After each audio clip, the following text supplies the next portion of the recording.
He frantically looked around the back seat for something to soak up the 2 beers he had consumed earlier that evening, but found nothing. That is when a second idea formed in David's mind. He quickly and aggressively ripped out the crotch of his underwear and shoved the cloth deep into his mouth. As he began to chew, he felt a huge sense of defeat. There was no way he would be able to stomach that butt cloth he had partied in all. Didn't that story just shake you to the core? Would you like to hear more? Then you've come to the right place. I'm Trevin. And I'm Amanda. And we're the hosts of Seriously Sinister, a true petty crime podcast. Each week, we take a dramatic dive into real-life petty crimes. They may make you laugh or cry, but they won't be like any other true crime stories you've heard. Follow Seriously Sinister wherever you listen to your podcasts.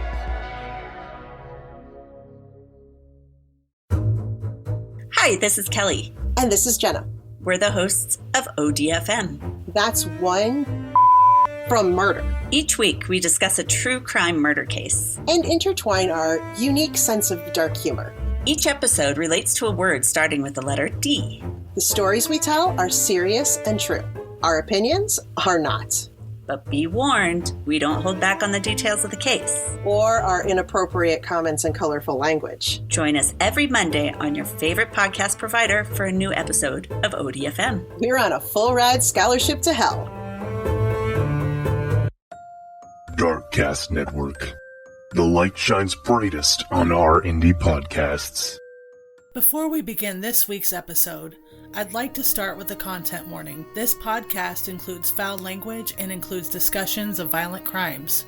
Some topics may be triggering and may include depictions of sexual assault, gore, torture, suicidal ideation, or discussions of mental health.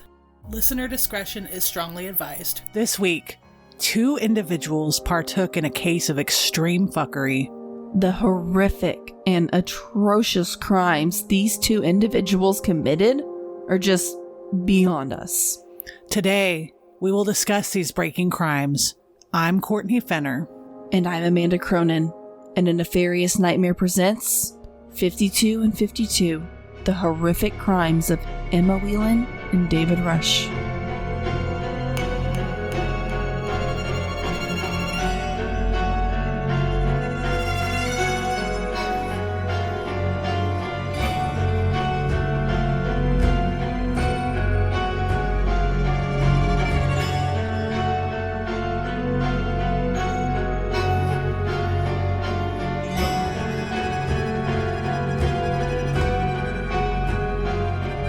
As of March 21st, according to UPI, a British restaurant is trying to find the owner of an unusual piece of lost and found property, a full set of teeth. Oh my gosh, how awful. I know. Oh, man. The Barclay Pizza and Prosecco, located in Royton, Oldham, England, said workers were cleaning in the early morning hours Sunday when they found a full set of dentures on the floor in the bar. On the floor? Area. On the floor. In the bar? In the bar area in the eatery. Mm-hmm. Wow. Yeah. Wow. I know. Emma Whelan, owner of the establishment, posted a photo to the business Facebook page showing a bag that employees labeled, quote, teeth. That was on Saturday, March 19th of 2022. Quote, we get a lot of things left behind after a night in the Barclay. We've had house keys, phones, even a single shoe. Wow. Freaking Cinderella. She must have hopped home. Wow. But this is a new one, she said. That is definitely a new one. Man. Fucking shit. Could you imagine? I can't even begin to comprehend that. It's just my heart. Mm-hmm. Whelan said the teeth were found at the end of a particularly busy night. Quote, it was a busy night last night. We had a party upstairs and it was busy downstairs as well. We didn't find the teeth until the end of the night, she told the Manchester Evening News. Quote, our supervisor Cameron found them. They were on the floor by the bar. It's a full set of teeth. I particularly wanted to post it because someone is definitely missing them. And you know what? To which I say, I hope you find your teeth. Oh, me too. I mean, all well wishes go to them. Heartbreaking. It really is. Yeah. But also then, on March 21st, serial Guinness World Breaker David Rush is on track to claim another title. No way. Seriously way. Oh my. After fist bumping 152 people in 1 minute. Disgusting. He described this feat as more of a logistical challenge than a physical one, quoting him. Wow. Wow. Right? Guys, quit doing this. Just, this is crazy. Rush, who was 36 of Boise, Idaho, told UPI in a recent Zoom interview that he organized the world record attempt for most fist bumps with different people in 1 minute last week at a Nashville partner conference for Cradle Point, which is the company where he works as an engineer. And wow, that's just that's disgusting. Right? Wow. I don't even know another word for it. Right. If there was a time to go on a diet, this would be it, because I'm just sick to my stomach. Like, I feel like I'm going to throw up everywhere. I know. I know. I totally understand what you're saying right now, and I'm 100% on board with you. Right. So, Rush, who expects to break his 250th record later this year, said that the fist-bumping title was, quote, more of a logistical challenge than a physical one. And that bears repeating. It does. What the fuck? It does. We have to say it twice. What the fuck? Man. He then goes on to say, quote, it was a large conference room, but how do you get everybody lined up so everyone gets hit once and I can run down the line and make sure the aisles are wide enough? And then how do I get it videoed from two different angles? Two? Yes. 2 different angles. 2. I freaking can't believe this. And get everybody numbered so they can sign onto the roster sheet. Roster sheet? A fucking roster sheet. A fucking roster sheet. That's insane. As if that wasn't bad enough, Ugh. Rush rated the record easy on his scale of easy, medium, and hard and impossible. Not rare? No. Oh my god. He said this was easy. Wow. I know. Quote, easy is when there's probably someone else in this room right now that could break the record, and most fist bumps in a minute would be an example of this, end quote. Wow. Well, Amanda, I think that we can agree that an example of an impossible record would be fastest 100-meter dash while juggling blindfolded. Yeah, Rush achieved that last year. What? Last year. Wow. I can't believe that's a lot of training in the past year. Serial training, man. Oh my gosh. Man, he's just as bad as Ted Bundy, if not worse. Oh, jeez. He then said it's got to be one of the very hardest because I literally had to run thousands of miles while juggling to prepare for it. He also said, quote, one of the trickiest parts of that record is that you have to stay in your lane while you're blindfolded and juggling. You have to stay in your fucking lane, though. Stay in your fucking lane. That's some good, solid advice. He also said, and quote, and so it took me hundreds and hundreds and hundreds of practices, plus dozens of official attempts to actually complete the 100-meter dash in 16.33 seconds. And I just, wow. Fucking wow. I am just beyond. I hope we're almost done with this case because I just can't. I don't know how much longer I can do this. I'm not going to be able to sleep tonight for sure. No. Man, hug your kids. Hug your kids. Immediately. So he sure had a lot to say. I mean, another impossible record is most juggling catches in a minute, a title he has claimed 3 times and holds at 586. Jesus Christ. Now let's talk about the competition. Let's talk about it, baby. Okay. The competition between record breakers is often most fierce when it comes to the most fun, silly records. Yeah, that was quoted. The most fun, silly records, Rush had said. Quote, one that's surprisingly competitive is the most ping pong balls caught in shaving foam on the head in 30 seconds. He said, I mean, good God. Ping pong balls? Ping pong balls. Jesus. This guy is, wow. I need to dive into this guy's mind. I need to know what's going on up there. I know. Fucking great. I know. So, the record for two people involves one person tossing ping pong balls while another, with their head covered in shaving foam, attempts to catch them. Yes, catch them without using their hands. Well, you know what, dude? You can come catch these hands. That's what I'm going to say to that. Come catch these hands. They're using their hands? Jesus Christ. Yeah. Oh, man.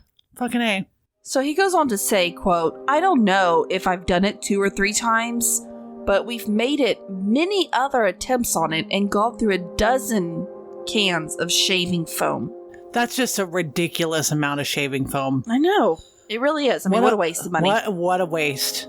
Jesus. So just so you know, a quote-unquote silly record with a surprising level of difficulty is most peas eaten with a toothpick in 30 seconds, he said. It's just fast motor skills.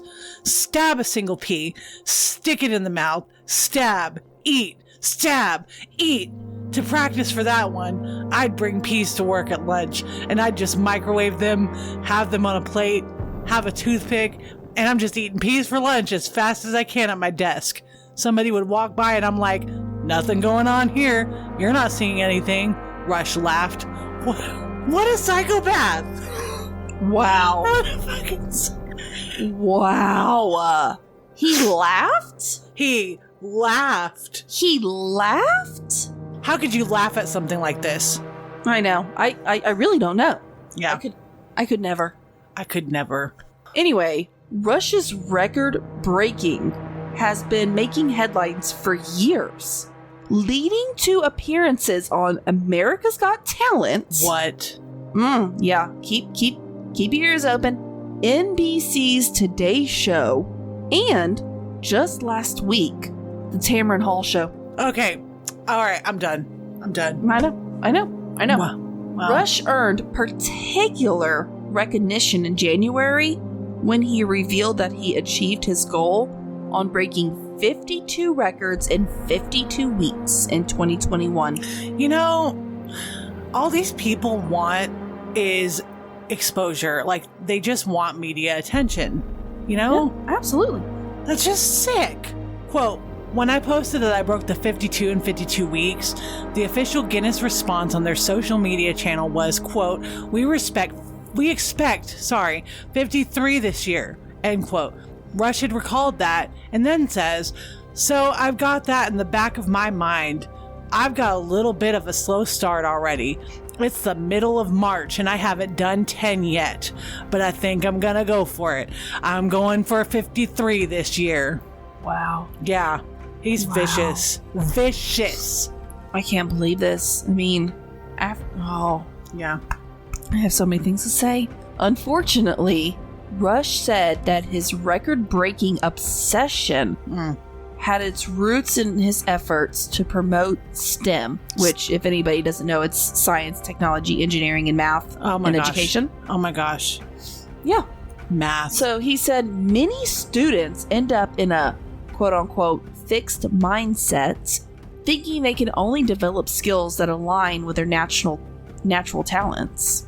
Whereas a quote-unquote growth mindset allows a person to develop skills they might have once seen as impossible. I mean, good God, Amanda. I know. How are we expected to have such sympathy for STEM and fucking math? God, that's a crime. He also said, really is. Yeah, he also said, quote, I approach all these records with a growth mindset, so I became the world's fastest juggler. Even though there are thousands of jugglers in the world that are better at juggling than I am, I decided this is something I'm going to focus on. And I got good enough to have 586 catches in a minute, almost 10 catches per second. he said. Wow. Oh, God, wow.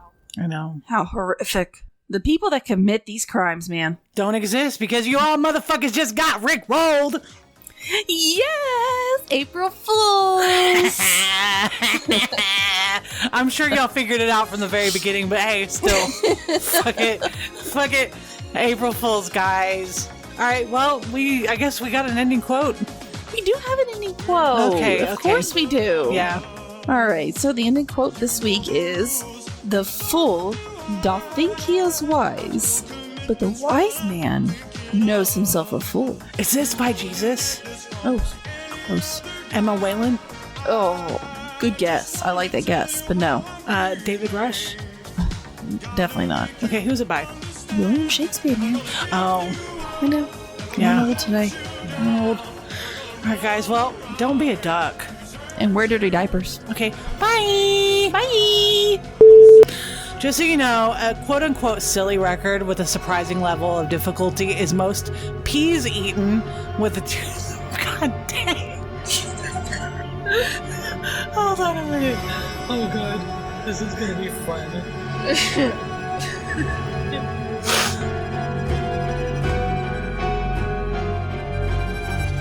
Thank you for listening to A Nefarious Nightmare. All research done for this podcast, depending on the episode, is written by Amanda Cronin and Courtney Fenner. Scripting, editing, mastering, and sound design are done by Courtney Fenner. If you would like to visit our links, merch store, or social media, please either go to www.anefariousnightmare.com or to our link tree. That's linktr.ee/A Nefarious Nightmare Podcast. Music used for our intro and exit is by Ghost Stories Incorporated. You may find their music at bandcamp.com. Additional backing music for today's episode was provided by Epidemic Sound. Please consider leaving us a rating and review on Apple Podcasts to help us expand our audience. Thank you very much for listening, and take care.